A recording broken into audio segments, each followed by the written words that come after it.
जिलाधिकारी Darbhanga doctor Tyagarajan SM के द्वारा आज पूर्वाहन कार्यालय प्रकोष्ठ में एक बैठक आयोजित करके जिला के सभी प्रखंड में संचालित आपदा केंद्र एवं प्रखंड विलेज क्वारंटाइन केंद्र में प्रदान की जा रही सुविधाओं का समीक्षा किया गया।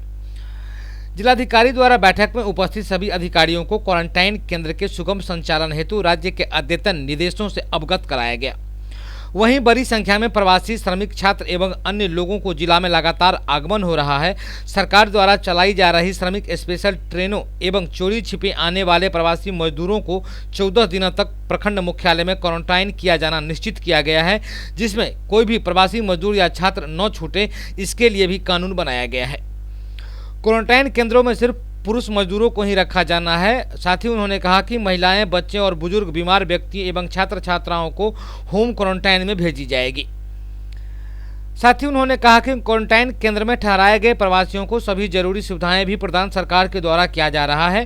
प्रखंड विकास पदाधिकारी, अंचलाधिकारी, प्रभारी चिकित्सा पदाधिकारी, थाना प्रभारी से कहा गया है कि अपने क्षेत्राधीन सभी क्वारंटाइन केंद्रों का प्रत्येक दिन कम से कम एक बार जरूर विजिट करें और जहां की व्यवस्था का भी समीक्षा करें। प्रवासी लोगों से उनसे बात भी करें। अगर उन्हें कोई दिक्कत हो रही हो तो बातचीत कर तुरंत उनके समस्या का समाधान भी किया जाए।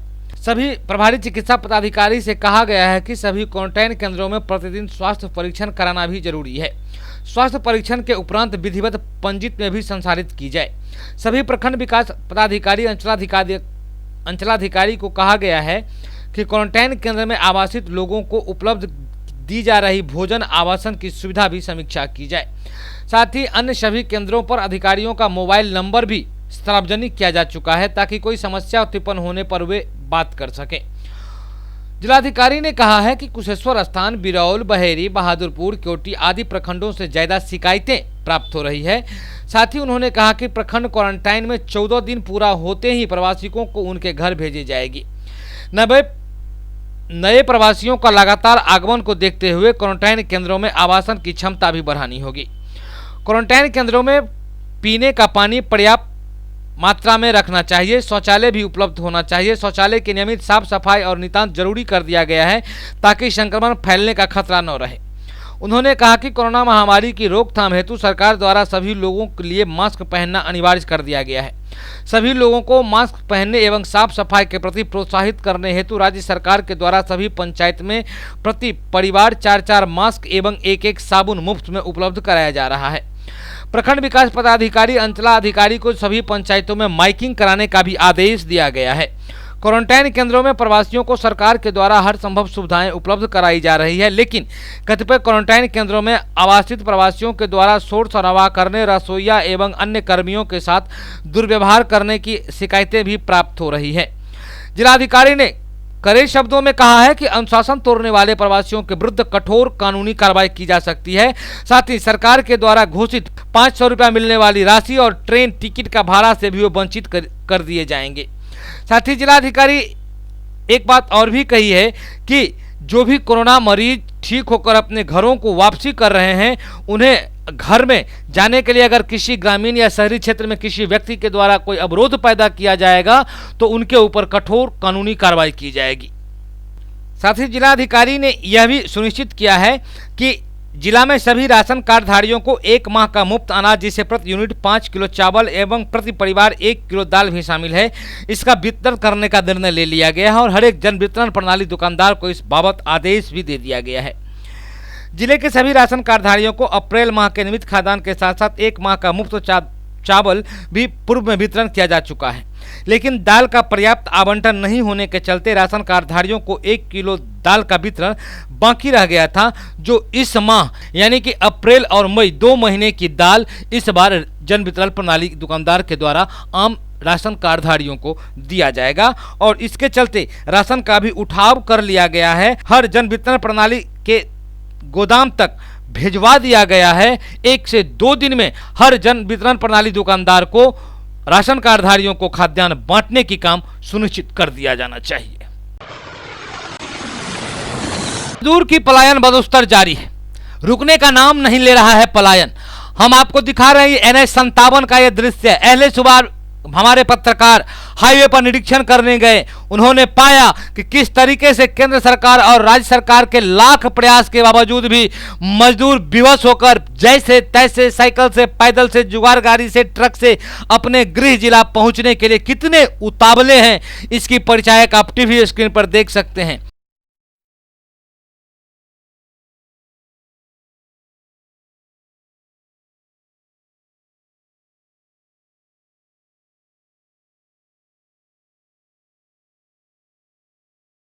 हमारे संवाददाता जब NH-57 पर पहुंचे और उन्होंने दृश्य देखा, कैमरे में कैद किया इस दृश्य को। आप देखिए, जो एक ट्रक के माध्यम से ये मजदूर हरियाणा से आए हैं और हरियाणा से आने के बाद जब हमारे संवाददाताओं ने इनसे बात की तो इन्होंने क्या क्या कहा आप स्वयं देख सकते हैं। भाई वहीं से ये मैं आ रहा था इस तरफ है, तो ये बेचारे इनके भूखे पैसे, इनका घर वाले भी याद आ रही, ठीक है, ये अपना आ गई, बोला मेरे को चलना है। मैंने भाई चलो भाई साथ में, फिर वहाँ से परमिशन भाड़ा आप नहीं लिए हैं? भाड़ा नहीं लिए? नहीं, किराया नहीं ले रखा। पूछ लो। आप जो वहाँ से आए हैं हरियाणा से, क्या हरियाणा सरकार ने आपको परमिशन दे रखी थी? भाई साहब ये सब कुछ दे तो रखा, आप देख के लो।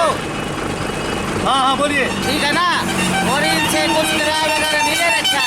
तो क्या आप वहाँ से जो चले हैं गाड़ी लेके, तो सरकार के परमिशन से चले हैं? सरकार से बातचीत करके सारी चीज जब आई है ये गाड़ी, ठीक है, वैसे नहीं आई है। क्या नाम हुआ आपका? नाम क्या है? रविंदर। कोरोना बॉस, उन्होंने लॉकडाउन बढ़ाने का फैसला कर लिया है। इतनी सी बात तो तुम घबरा कर मेरे पास चले आए। अब तक ऐसा कहीं नहीं हुआ कि हमारा इन्फेक्शन बेअसर साबित हुआ। लॉकडाउन बढ़ाने से क्या होगा? कुछ प्रॉब्लम है क्या कोरोना डार्लिंग? कुछ खास नहीं मोना डार्लिंग, बस ये लॉकडाउन बढ़ा रहे हैं। स्मार्ट बॉय को जरा फोन लगाओ। ओके।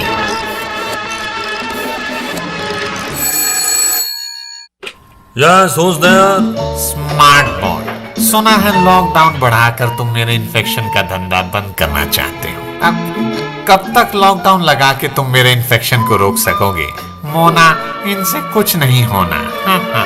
माइकल, निकालो साइकिल और फैला दो इन्फेक्शन चारों तरफ। अबे हो चिंदी चोर छाप लेवल की इन्फेक्शन, खामोश। जब गिरड़ की मौत आती है तो वो शहर की ओर भागता है, लेकिन जब तेरे जैसे छपड़गंजू वायरस की मौत आती है तो वो हिंदुस्तान की ओर भागता है। और एक बात, माना कि तेरी वजह से लोग परेशान हैं, थोड़ा गम है, लेकिन तेरी मौत का आखिरी वारंट खुद हम हैं। रख फोन। माइकल, पंक्चर होती दिख रही है अपनी इन्फेक्शन की साइकिल।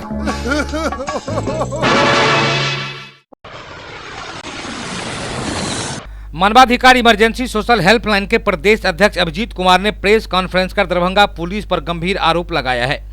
मीडिया कर्मी से बात करते हुए उन्होंने बताया कि सोमवार को लहरियासराय थाना क्षेत्र के मौलागंज से एक लड़की के अपहरण के मामले में लहरियासराय थाना की पुलिस ने मिर्जापुर HDFC बैंक के सामने से 3 व्यक्तियों को कार सहित थाना लाई और गाड़ी मालिक आदित्य कुमार को छोड़कर उसकी गाड़ी को जब्त कर लिया गया और 2 व्यक्ति साहिल से कलीम खान को पुलिस हिरासत में ले लिया, जिसकी सूचना कार के मालिक आदित्य कुमार ने मुझे देते हुए बताया कि इस घटना से मेरा और गाड़ी में बैठे लोगों का कोई लेना देना नहीं है और पुलिस हमारी बात सुनने को तैयार नहीं है। आइए अब आप अपनी आंखों से और कानों से सुनिए कि किस तरीके से मानवाधिकार इमरजेंसी सोशल हेल्पलाइन के जो प्रदेश अध्यक्ष अभिजीत कुमार हैं, दरभंगा पुलिस पर क्या क्या आरोप लगा रहे हैं, आप उन्हीं के जुबानी सुनिए। कल मॉर्निंग में एक लड़की का अपहरण हुआ था, मौलागंज की लड़की का अपहरण हुआ था, जिसमें लहरियासराय थाना में केस दर्ज हुआ। केस दर्ज में 3 व्यक्तियों को जो है गिरफ्तार किया गया। उसमें से एक व्यक्ति हमारे पास आया था और सारी कहानी बताया कि ऐसे कहानी हुआ है, हम लोग उसमें नहीं थे, इन्वॉल्व नहीं थे। इसमें क्या हुआ कि हम लोग बात किए, थाना से बात की, सारे लोग से बात किए हैं, जो अधिकारी लोग हैं, प्रभारी लोग से बात किए क्या मामला है, तो बोला कि तीनों को इसमें किडनैपिंग केस में अरेस्ट किया गया है और हम लोग इंक्वायरी कर रहे हैं, पूछताछ कर रहे हैं। पूछताछ के बाद फिर शाम रात में क्या हुआ कि तीनों को छोड़ दिया गया है। अब क्या मामला हो गया कि अपहरण केस से हो गया है कोरोना एक्ट वाला केस, लॉकडाउन उल्लंघन वाला केस। तो मामला सवाल सीधा सवाल ये है कि आप 3 व्यक्ति को उठा रहे हैं अपहरण मामले में, उसकी छवि खराब कर रहे हैं, लोग ने वो गिरा हो रहा है कि अपहरण का मामला चला गया और आप उसको डाल रहे हैं कि ये लॉकडाउन कर रहा है। ये कहाँ से, मतलब कौन सा न्याय है, ये कैसा न्याय है?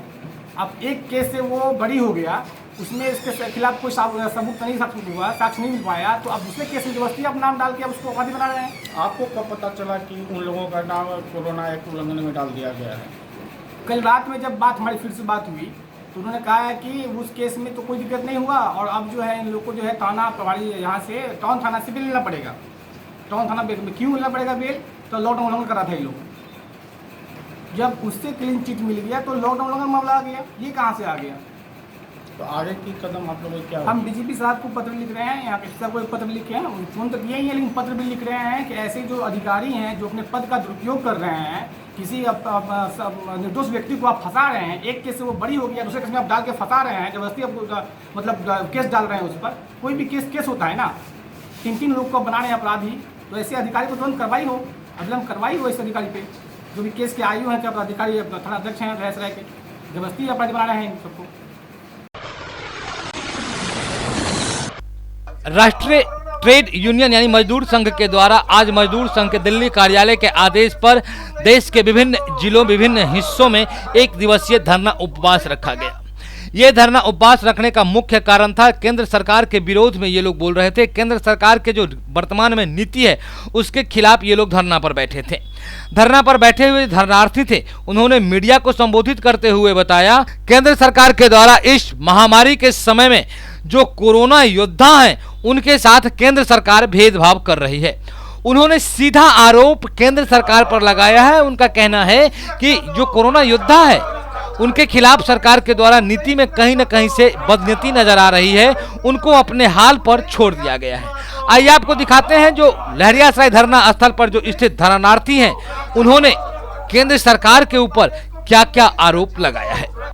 अपने अखिल भारतीय संगठन centre of Indian trade unions CITU के राष्ट्रव्यापी आह्वान पर पूरे राष्ट्रीय स्तर पर आज ये कार्यक्रम किया जा रहा है, जिसके माध्यम से आज हम लोग अखिल भारतीय विरोध प्रदर्शन कर रहे हैं। विरोध प्रदर्शन इस देश में इस नाजुक स्थिति में, इस आपदा के दौर में इसलिए कि जिस तरह इस पूरे संसार के अंदर, खासकर हमारे देश के अंदर कोरोना जैसी विभत्स बीमारी पूरे पांव पसार रही है, लेकिन आज जिस तरह से केंद्र सरकार इस बीमारी को जिस तत्परता से लेना चाहिए उस तत्परता से नहीं लेकर के आज किस तरह से कोरोना वॉलेंटियर्स को उनके अपने हाल पर छोड़ दिया गया है। आज वो इस महामारी के खिलाफ लड़ाई कर रहे हैं, डॉक्टर्स लड़ाई कर रहे हैं, आज खासकर पैरामेडिकल स्टाफ इस बीमारी के खिलाफ लड़ रहे हैं, पुलिस प्रशासन लड़ रही है, सफाई कर्मी लड़ रही है। तो तमाम लोग मिल करके इस कोरोना वॉरियर्स के तौर पे काम कर रहे हैं, लेकिन आज उनके लिए पर्याप्त सुरक्षा उपकरण नहीं है।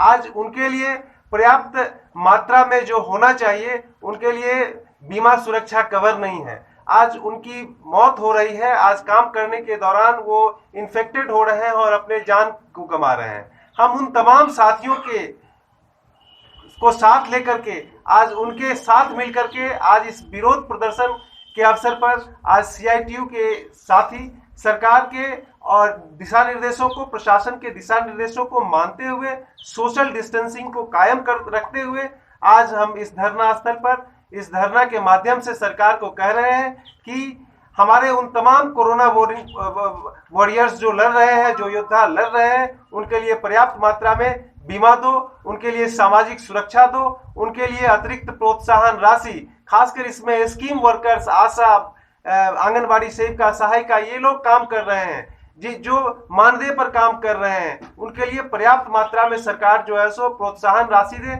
हम लोग CITU ने मांग किया है कि उन्हें 25,000 रुपए अतिरिक्त प्रोत्साहन राशि दे, 5 लाख रुपए का उनको जो है सो उनका बीमा दे, और अगर किसी दुर्घटना में उनकी मृत्यु होती है तो उनका 50 लाख रुपए का बीमा कवर सरकार जो है सो अविलंब घोषित करे। इसके अलावा जो हमारा जो कोरोना का जो जांच हो रहा है उस जांच को लेकर के पूरे देश दुनिया में अगर देखा जाए तो भारत में इस जांच का जो दर है ये काफी कम है। हम केंद्र सरकार से मांग कर रहे हैं कि PM केयर फंड में जो जनता का पैसा दान स्वरूप जा रहा है उस पैसे का सदुपयोग हो, उस पैसे का उपयोग आम जनता के हितों के लिए और खासकर जो कोरोना वॉरियर्स हैं उनको लेकर के, और खासकर जो हमारे मेडिकल उपकरणों की जो मांग होनी चाहिए, जो भारत के अंदर होनी चाहिए, जो सुविधा उपलब्ध नहीं है, उन सुविधाओं को बहाल करने में उन पैसों को लगाया जाए। हमारा यह अखिल भारतीय मांग दिवस के अवसर पर यह केंद्र सरकार से मांग है। कोरोना निगरानी समिति के अध्यक्ष त्रिभुवन कुमार ने प्रशासनिक निर्देशानुसार चिगरी सिमराहा पंचायत के सिमराहा गांव के सभी घर, पोल, गेट, दरवाजा सहित मुख्य जगह पर अनुरोध पत्र चिपका दिया है। कोरोना से सुरक्षित रहने के लिए किसी प्रकार के समस्याओं से संबंधित जानकारी देने हेतु वरीय अधिकारियों और थाने अध्यक्ष और समिति अध्यक्ष सहित सदस्यों को नंबर सहित नोटिस जानकारी देने के लिए भी वहां दिया गया है। समिति के उपाध्यक्ष विनोद यादव ने कहा कि पुलिस प्रशासन को कंधे से कंधे मिलाकर चलने की अहम पहल है और निगरानी समिति पूर्ण रूप से पुलिस के साथ कंधे में कंधे मिलाकर चलने को तैयार है। साथ ही त्रिभुवन कुमार ने कहा है कि गांव में अगर किसी प्रकार की कोई समस्या होती है तो उसके लिए वॉलंटियर की नियुक्ति कर दी गई है थाना स्तर पर, जो थाना क्षेत्र के किसी भी गांव में जाकर वॉलंटियर अपना काम कोरोना योद्धा के रूप में कर सकते हैं। आज सनिचरा गांव में कोरोना से इस महामारी से बचने के लिए एक टीम का गठन किया गया है, जिसमें मुझे अध्यक्ष पद पर चुना गया है।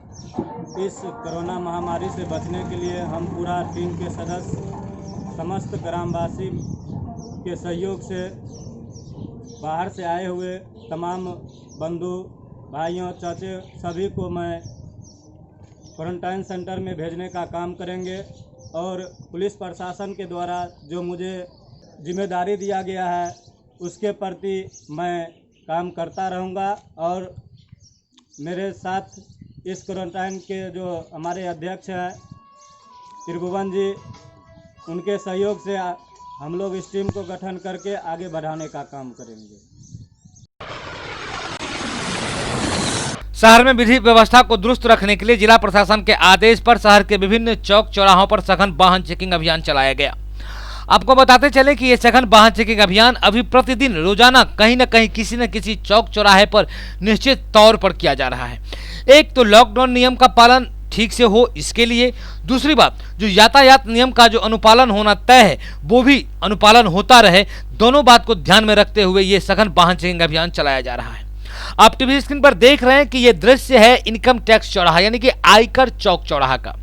यहाँ पर दल बल के साथ जिला पुलिस की टीम उतरी हुई है और हर एक आने जाने वाले चालकों को हर एक तरीके से संतुष्ट जब तक पुलिस की टीम नहीं हो जाती है तब तक चेक किया जाता है। आप स्वयं देख सकते हैं कि गाड़ी के कागजात के साथ driving licence, pollution certificate, insurance, owner book, उसके साथ साथ हेलमेट, जूते, यहाँ तक कि गाड़ी के आगे में भी नंबर प्लेट लगा है कि नहीं लगा है, यहाँ तक भी वर्तमान परिस्थिति में चेक किया जाता है। दूसरी तरफ लॉकडाउन नियम का तो आप कहीं उल्लंघन नहीं कर रहे हैं, आप कहीं मास्क लगाकर तो नहीं, बिना मास्क के तो नहीं निकल गए हैं। इन सारी बातों को द्वारा पुलिस की पैनी नजर रखी जा रही है और जो लोग कोई भी गलती करते हुए पकड़ा जाते हैं या कोई भी जुर्म वहां पकड़ाते हैं वाहन चेकिंग अभियान में तो वहां पर तुरंत एक जुर्माने की राशि लेकर के उन्हें छोड़ भी दी जाती है। कोरोना महामारी को लेकर के जहां पूरा विश्व सदमे में है, हर तबके के लोग सदमे में हैं और इसके उपाय के लिए रास्ते ढूंढ रहे हैं जो कब इसके उपाय सामने आएंगे, कब इस समस्या का समाधान सामने आएगा।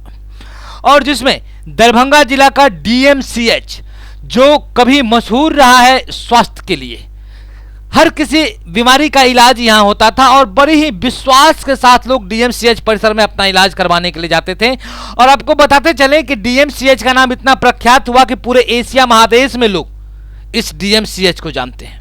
इतनी ख्याति थी, कभी इतने पुराने इतिहास रहे हैं हमारे जिला में अव्यवस्थित डीएमसीएच परिसर का।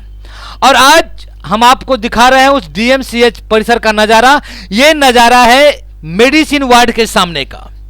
आप देख सकते हैं जो पूरा ये प्रमंडलीय स्तरीय अस्पताल है, पूरे कमिश्नरी का ये अस्पताल है और ये मेडिसिन विभाग के सामने का ये दृश्य है जो आप देख सकते हैं अपनी आंखों से। चारों तरफ गंदगी का अंबार पड़ा हुआ है।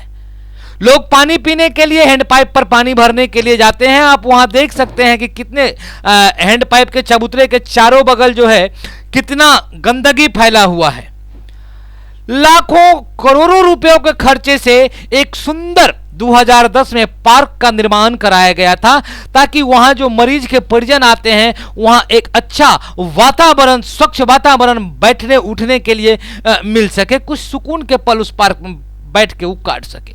लेकिन वहां की वर्तमान परिस्थिति ये है कि उस पार्क में आदमी जहां बैठ करके भोजन कर रहा है, वहीं दूसरी तरफ गंदगी का अंबार लगा है, तीसरी तरफ वहां आप खुद देख सकते हैं कि सूअर भी घूम रहा है। ये सरकार की उदासीनता का परिचायक है। जहां छोटे बच्चों से लेकर के बड़े बुजुर्गों को इलाज की सुविधाएं हैं, जहां इलाज किया जाता है, जहां से साफ सफाई का संदेश दिया जाता है, वहां खुद गंदगी का अंबार लगा हुआ है। इसे कहते हैं दिया तले अंधेरे रहना। दूसरी बात, आप देखिए चापाकल की स्थिति क्या है। मैंने पहले भी आप लोगों से कहा है कि वहां जो एक चापाकल है उसके बगल में कितना गंदगी पड़ा है, और जब स्वयं आप उस पानी को जाकर के देखेंगे आपको पानी पीने की इच्छा होगी, और जब वहां पानी पीने के लिए आप जाएंगे तो आपको पता चलेगा जो पानी पीने लायक नहीं है, पानी गंदा है, मटमैला है, पानी से बदबू आती है। लेकिन बावजूद इंसान की जीवटता तो हर हमेशा ही देखते बनती है, और इंसान की जीवटता ही है जो प्रकृति इस रूप में अभी भी अपना श्रृंगार करती है। लोग विवश होकर, मजबूर होकर उसी पानी को पीते हैं, अपने परिजन का, अपने बच्चों का ख्याल रखते हैं, इलाज करवाते हैं। उन्हें विश्वास है आज भी कि ये दरभंगा मेडिकल कॉलेज अस्पताल है, यहाँ हर सुविधाएं मिलती है, लोग चले आते हैं, सुविधा नदारद है। जब साफ सफाई नहीं है, अंदर का दृश्य मैं आपको अगले अंक में दिखाऊंगा, जो डीएमसीएच परिसर का जो अंदर का विभत्स दृश्य है, किस तरीके से मरीज को दिक्कत का सामना करना पड़ रहा है, अगले अंक में आपको दिखाएंगे। लेकिन वर्तमान परिस्थिति में आप बाह्य अंग देखिए डीएमसीएच परिसर का, जो मेडिसिन विभाग का यह नजारा है। तेरे हाथों पे बैठा हूं मैं, कर रहा हूं तेरा इंतजार, मुंह में जाऊंगा तेरे, कर दूंगा तुझको बीमार। रिश्ते में तो हम तुम्हारे दुश्मन होते हैं, नाम है corona. Oh no no no please, खाने से पहले साबुन से हाथ नहीं धोना। अभी मैं इसके हाथों में हूँ, अभी अपने दोस्त से हाथ मिलाएगा, और उसके बाद मैं इसके दोस्त के हाथ में बैठ जाऊंगा, फिर इसके साथ साथ इसके दोस्त को भी।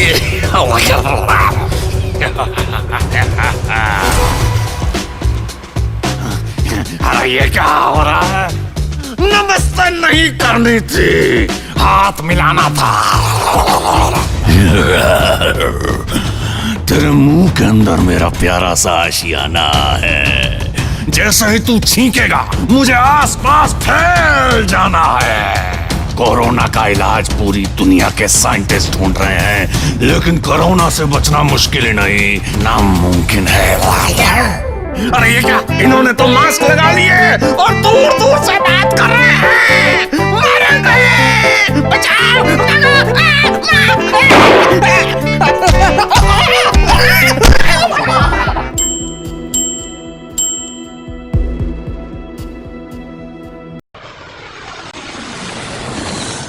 दरभंगा नगर निगम प्रशासन के द्वारा आगामी बारिश के सीजन आने से पहले ही शहर के मुख्य नालाओं को साफ सफाई का काम शुरू कर दिया गया है। आपको बताते चले कि ये मई महीना चल रहा है और मौसम विज्ञान के मुताबिक 10 मई को मानसून इस बार आने की आसार नजर आ रही है। और ऐसे स्थिति में पिछले वर्ष के भांति इस वर्ष भी बारिश के मौसम में दरभंगा की स्थिति नारकीय न हो जाए, इस स्थिति से उबरने के लिए दरभंगा नगर निगम प्रशासन ने कमर कस ली है और जगह जगह पर जो मुख्य नाले हैं, उनके जो शाखा नाले बनाए गए हैं, सभी नालाओं को बारिश के मास आने से पहले ही साफ सफाई किया जा रहा है। आइए आपको दिखाते हैं कि नाला का जहां साफ सफाई काम चल रहा है, वहां शहर के मेयर वैजंती देवी खेरिया खुद मौजूद हैं। उन्होंने इस सफाई कार्य के समय में मीडिया से मुखातिब होते हुए क्या कहा, आपको दिखाते हैं। नाला इन लोग सफाई कर रहे हैं जंग द्वारा, इन लोग को मास्क और ग्लव्स दिया गया है नाला साफ करे के लिए। कोरोना बीमारी जो फैल रही है उसकी सुरक्षा के लिए इन लोग को दिया गया है, इन लोग पहन के काम करें। इन लोग जो मेहनत कर रहे हैं ये हमारे लिए सराहनीय है। हम लोग चाहेंगे इसी तरह से सफाई करें, और इनके जो कंट्रैक्टर जो लिए हैं उनको हम ये कह रहे हैं कि जो भी आप नाला सफाई करवा रहे हैं अगर 10 फुट गहरी है नाली तो 10 फुट पूरी सफाई करवाएंगे आप, ये नहीं कि थोड़ा ऊपर पर साफ करवा कर छोड़ देंगे। इनको ये हम बोले हैं। और जितने भी नाले है ये सफाई करवा रहे हैं, इनके पास 70 आदमी है, जहाँ जहाँ ये साफ करवा रहे हैं वहाँ का हमको लिस्ट भेज देंगे और उसका हम फिर घूम के हम लोग सर्वे करेंगे। अभी आपने देखा कि ये नाली जो साफ हुआ है अभी ये डैम, तो ये कैसा है, नाली साफ है ये पूरा? अभी स्टार्टिंग हुआ है, धीरे धीरे साफ हो रहा है, तो हमको विश्वास है कि इनको हम बोले ये अच्छे साफ करवाएंगे। हमको पूरी उम्मीद है कि ये अच्छा से काम करेंगे और हमारा मेडिकल सुरक्षा और गमबूट वगैरह दिया गया है इन लोगों को क्या? गमबूट का आदेश दिया गया है, बूट का आदेश दे दिया गया है। मेडिकल सुरक्षा ये ग्लव्स दिया गया है, बैग वगैरह साबुन दिया गया है, बैग दिलवा दिया गया है, सैनिटाइजर दिला दिया जाएगा, जूता वगैरह दिया गया इन लोग को? जूता का ऑर्डर दे दिया गया, आते ही इन लोग को मिल जाएगा। कितने आदमी को आज मास्क दिए हैं आप लोग? अभी 15 आदमी को दिया गया है। कहाँ पर वितरण किए हैं? खनका चौक के पास, FCI गोदाम के पास में दिया गया। जन अधिकार पार्टी लोग दरभंगा के जिला अध्यक्ष डॉक्टर अब्दुल सलाम मुन्ना खान के नेतृत्व में खान चौक स्थित आवास के बाहर दिल्ली पुलिस का पुतला दहन किया गया।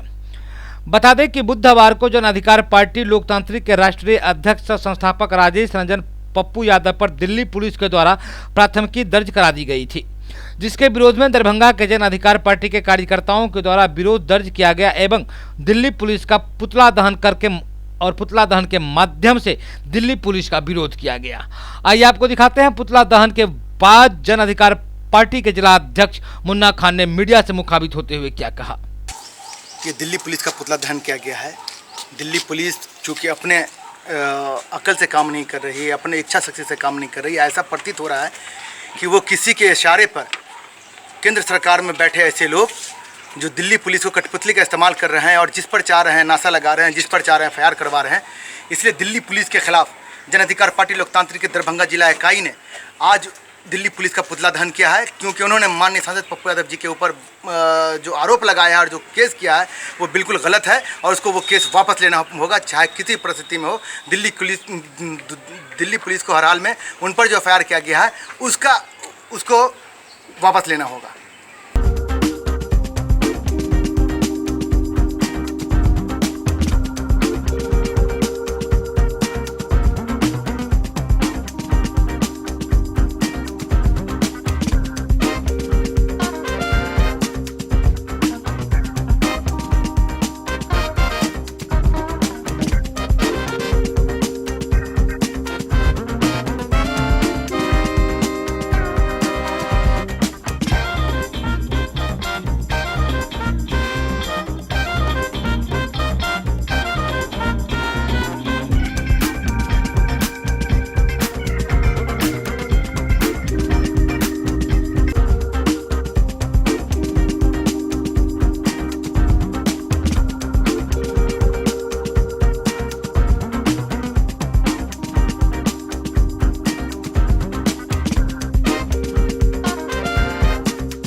Angel high school, Angel girls high school, Bhigo Darbhanga. हमारे यहाँ का रिकॉर्ड रहा है कि 100% एग्जामिनेशन में बच्चे सिक्योर करते हैं, रिजल्ट 100% होता है। Smart classes, indoor outdoor games, judo karate, नृत्य एवं संगीत, सेल्फ डिफेंस के अंतर्गत martial art classes specially girls के लिए 25,000 बुक्स कलेक्शन युक्त बड़ी लाइब्रेरी, 5वीं से लेकर 12वीं तक के बच्चों के लिए फिजिक्स, केमिस्ट्री, बायोलॉजी एवं कंप्यूटर का बेहतरीन लैब व स्पेशलिस्ट फैकल्टीज, CCTV युक्त वर्ग कक्ष, खेलने के लिए बड़ा व मुफ्त खेल का मैदान, दूर से आने जाने वाले बच्चों के लिए वाहन की सुविधा।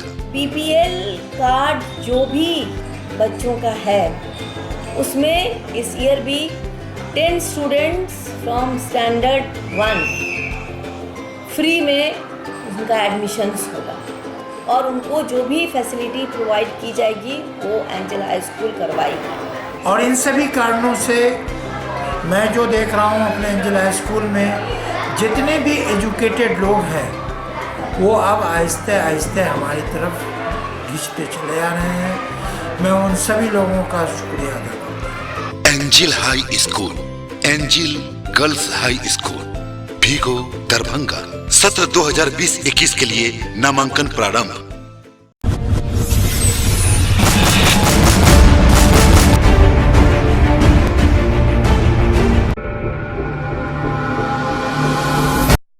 Manners public school senior branch Dilawarpur Darbhanga.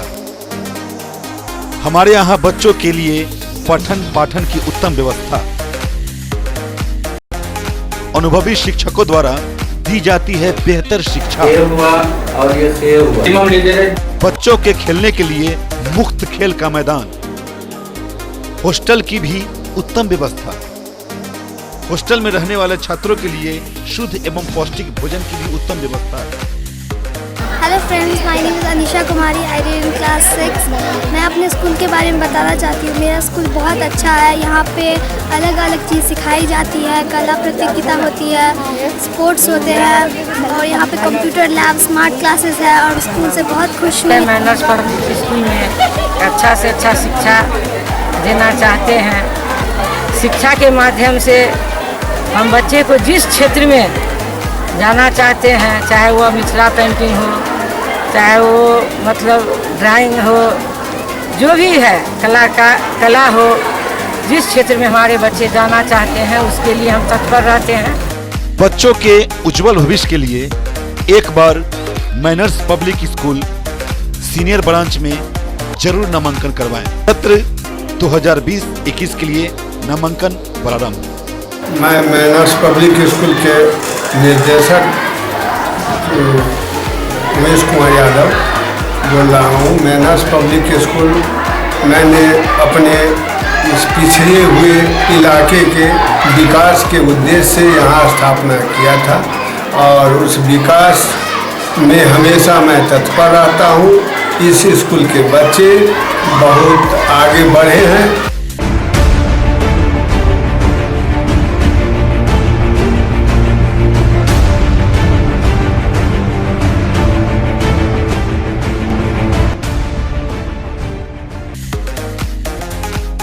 Manners public school junior branch Dilawarpur Darbhanga.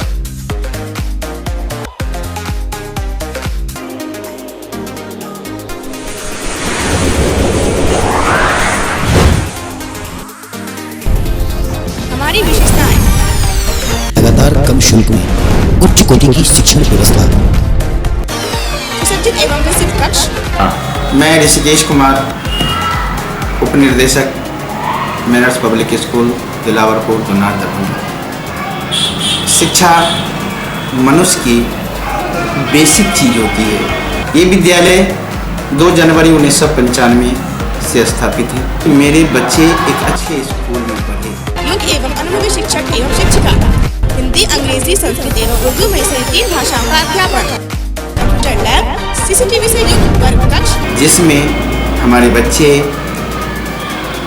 उस शिक्षा को ग्रहण कर अपनी उज्जवल भविष्य की ओर अग्रसरित होते हैं। विज्ञान प्रयोगशाला, पुस्तकालय की व्यवस्था,